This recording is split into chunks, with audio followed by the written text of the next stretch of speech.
Olá, eu me chamo Anderson Rodrigo, sou de Pernambuco e sou graduado já, sou licenciado em matemática e eu gostaria de apresentar um recorte da pesquisa que eu fiz para o meu trabalho de conclusão de curso, sob a orientação do professor Bruno Lopes. Eu fiz um recorte e coloquei no resumo, mas a questão das análises quantitativas dos resultados que a gente obteve, e eu pretendo agora dar uma apresentada mais geral com mais detalhes do que tem no documento, para que vocês conheçam um pouco do teor da pesquisa. Antes de tudo, ela é uma pesquisa relacionada à educação estatística, tá? Então eu vou ajustar aqui para que eu consiga aparecer na apresentação. Vou ficar aqui embaixo. Então, o título que eu dei para esse resumo foi Consolidação do Letramento Estatístico no Ensino Médio, uma proposta por intervenção.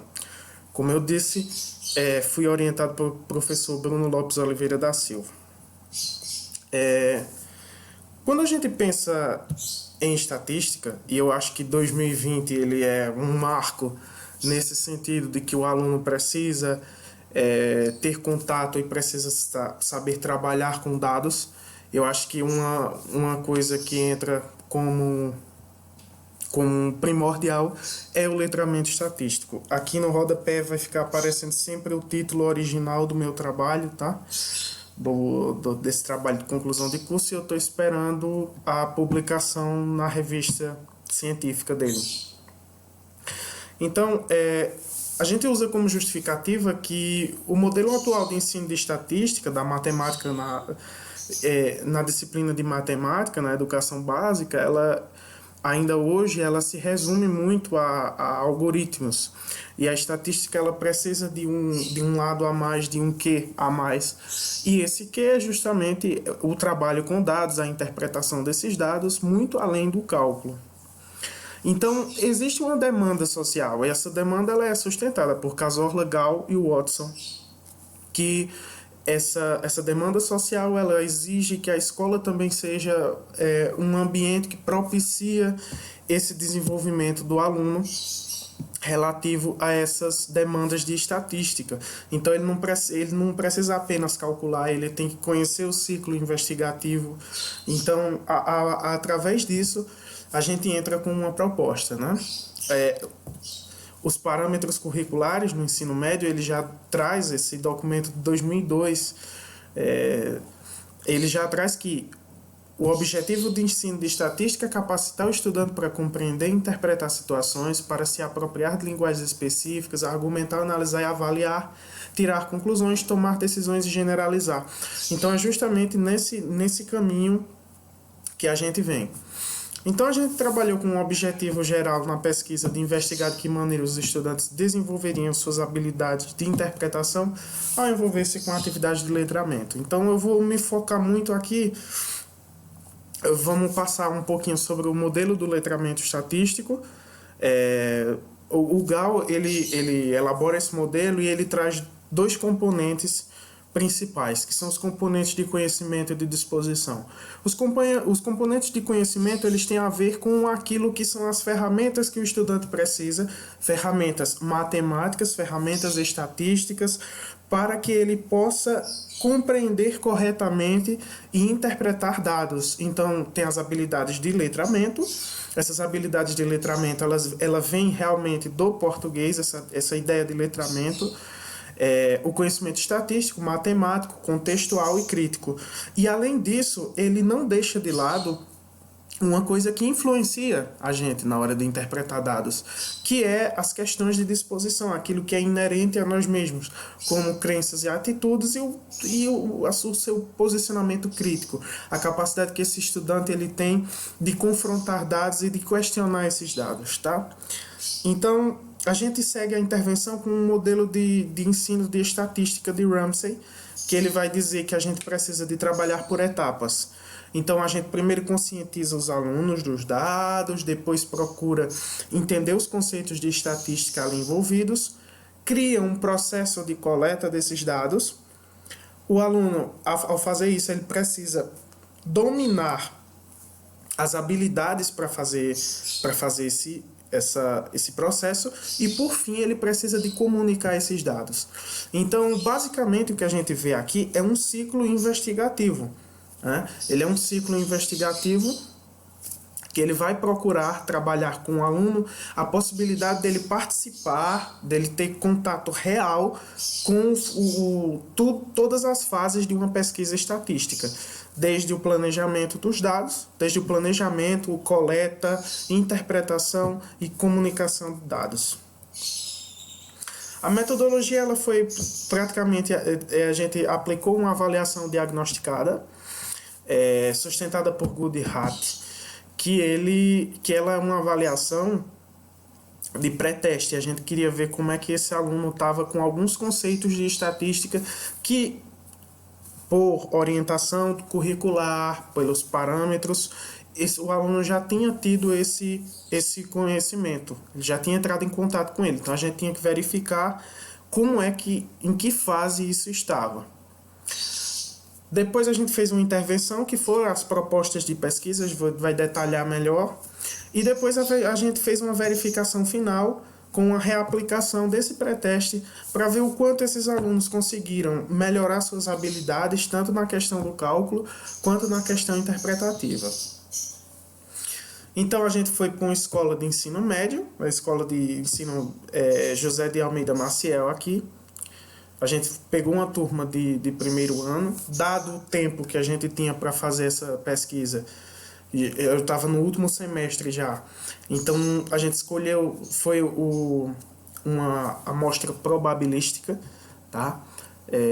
De 10 estudantes na sala, nessa turma. Então a gente basicamente dividiu em 6 questões, esse pré-teste, esse pré e pós-teste, com cada questão abordando uma ideia diferente de estatística. Por exemplo, a análise do gráfico, propriedades da média, média aritmética, gráfico e média modal, medidas de posição e correlação entre os conceitos de média. Então, aqui a gente começa a trabalhar muito as ideias dos componentes de conhecimento, que Gal vai elencar. E aqui a gente faz a mescla dos componentes de conhecimento e dos componentes de disposição, que são aqueles que o aluno vai tentar utilizar, além do cálculo, tentar interpretar corretamente. Então, na nossa intervenção, ela é adaptada da intervenção famosa, que é chamada Perfil da Turma, de Cazorla e Santana, publicado em 2010 na obra delas, que é Tratamento da Informação. Então, a gente começou a intervenção trazendo a proposta de pesquisa, trazendo essa conversa e, ao mesmo tempo, já para criar os questionários, a elaboração de questionários. E aí eles propuseram temas em grupo para que a turma se conhecesse. Saíram gostos musicais, disciplina preferida, comida predileta, idade, nome, cidade, porque eles tentaram criar essa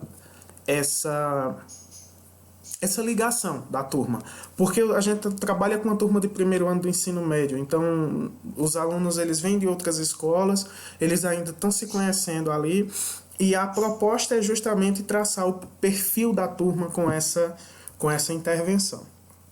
Aqui tem alguns registros durante as explanações, aqui são os estudantes fazendo os testes, os pré e pós-testes. Aqui já é na sala de aula. Cabe registrar que a gente teve as autorizações por escrito para que todos os estudantes participassem, tá? E aqui, depois de feito, cada grupo ele elaborou o seu trabalho no Excel, tá? Cada grupo trouxe uns resultados para a gente, que é o tratamento desses dados que foram recebidos, tá? Então, o grupo 1, que ele trouxe idade, altura e cidade, então fizeram esse levantamento, trouxeram aqui pra gente as cidades de onde eles vinham, a altura média da turma, a idade.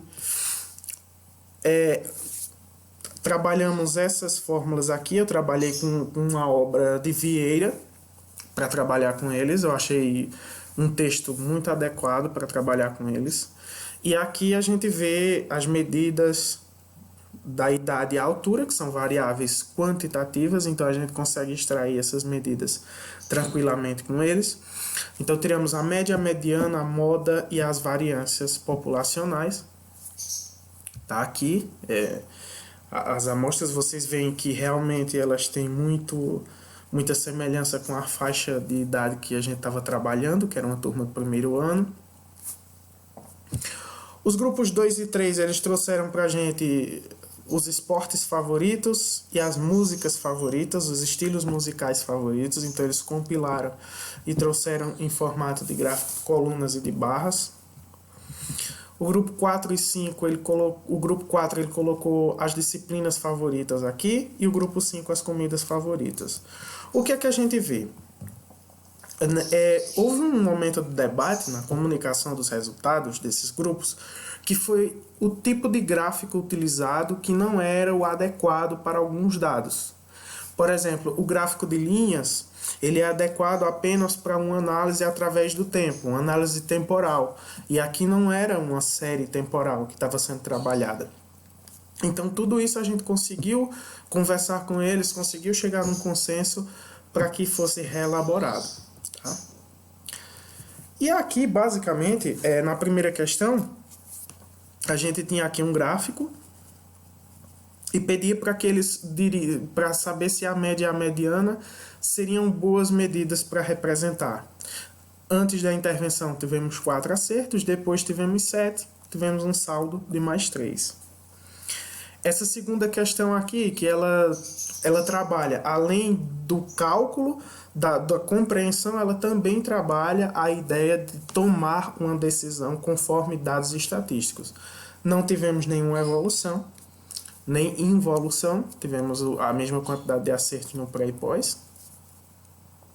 Questão 3 era um cálculo simples de mediana, como vocês estão vendo, a gente está trabalhando os conhecimentos matemáticos, são elementos de conhecimento do modelo de letramento de Gauss. E aqui temos algumas análises do pré-teste, de alguns erros cometidos, e a gente consegue localizar algumas situações.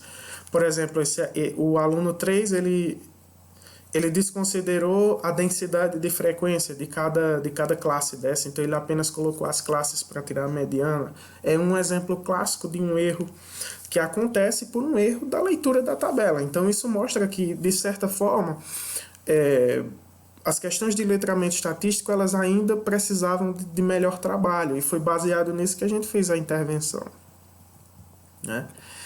Então, aqui a resposta, a questão 4, que é uma análise simples, ela foi uma questão que já caiu no Exame Nacional do Ensino Médio, uma abordagem bem simples. Tivemos 8 acertos no pré-teste e 100% de acertos no pós-teste, com a amostra que a gente pegou, para ter um saldo final de 2 questões ganhas. Então, focando, novamente, dizendo que a gente só está focando na análise quantitativa, a análise qualitativa foi no trabalho original. Depois nós tivemos essa aqui, que tem a ver com uma medida de dispersão. Tivemos 7 acertos no pré-teste e 8 no pós-teste. Ganhamos uma questão depois da aplicação da intervenção. E essa aqui, que ela não tem cálculo, ela é apenas para conhecer propriedades da média e interrelacionar com as suas convicções de questionar dados, porque é uma situação interessante. Tem aqui uma empresa produtora de filmes de grande porte, sediada nos Estados Unidos, divulgou em seu relatório que a média de salário de seus funcionários era de $500. 2 dias depois, o CEO da empresa foi demitido e logo após um novo relatório foi divulgado. Mas desta vez, o salário médio foi mostrado como $3.500. Você saberia explicar o porquê dessa mudança nos valores e qual seria uma possível explicação estatística para isso? Então, vocês veem que aqui a gente trabalha tanto as questões relativas a conhecimento, mas também despertando situações que vão ativar, vão dar o clique para que os elementos de disposição entrem em cena. E nós tivemos aqui resultados muito satisfatórios. Tivemos um acerto no pré-teste e 7 no pós-teste. Tivemos um saldo de 6. Então, eu acho que é aqui que a gente tem uns recortes de algumas respostas, vocês podem acompanhar, e, e como a gente avaliou, quais foram os critérios que a gente avaliou para cada uma delas. E baseado em que a gente deu essa avaliação de correto ou não correto, se foi um desenvolvimento total ou um desenvolvimento parcial apenas do pensamento, raciocínio e letramento estatístico. Aqui a gente tem um gráfico mostrando os resultados de pré e pós-teste, né? Cabe destacar essa pesquisa aqui de Araújo e Cavalcante, que é do professor Naum Isaac, que em 2016 ele fez com algumas tabelas para interpretação de tabelas. Ele focou no uso da interpretação de tabelas e conseguiu resultados semelhantes usando ciclos investigativos. Então a gente conseguiu fazer uma comparação entre os nossos resultados. Como as considerações dessa pesquisa, a primeira coisa foi que, assim, eu acho que é algo que a gente não conseguiu colocar no papel devido ao tempo e tudo mais. Mas foi possível identificar estudantes que, primeiro, eles se interessavam muito pelo tema, eles estavam pesquisando coisas que eles tinham afinidade, que eles têm afinidade, e, além de tudo, como eles se engajaram, como eles conseguiram trabalhar competências de grupo. Então, é uma atividade que ela vai muito além do objeto acadêmico, do objeto científico. Ela vai no desenvolvimento de competências pessoais também, competências de como eles vão lá para frente, eles conversam, eles dialogam, comunicam os resultados. Então, de certa forma, a gente tem um contato muito próximo com eles. E a pesquisa, no geral, ela cumpriu parcialmente o objetivo de desenvolver o letramento estatístico com os estudantes, né, e sua compreensão matemática. Acredito que a gente poderia, com mais tempo, elaborar um instrumento mais rígido, mais eficaz para tratar. E a gente chega a uma conclusão que é um estudo que poderia ter sido analisado de outros aspectos também. Por exemplo, a gente poderia usar os registros de representação semiótica para tentar entender o que os alunos estavam querendo dizer, o que os alunos estavam fazendo nas suas redações de resposta. Então, são estudos que pretendemos publicar depois com esse material e tentar entender o que é que estava acontecendo com essas respostas. É uma pequena contribuição, apenas um trabalho de conclusão de curso, que eu pretendo dar seguimento nessa pesquisa, nessa mesma linha para o mestrado. E aqui estão algumas referências que a gente trabalhou, né, no trabalho. Lá no resumo tem pouquinhas, porque são apenas as que eu citei no resumo, mas aqui eu vou passar, dá para ver que temos algumas outras referências que são muito interessantes. Os trabalhos são muito interessantes. Aqui, bem, é isso. E muito obrigado.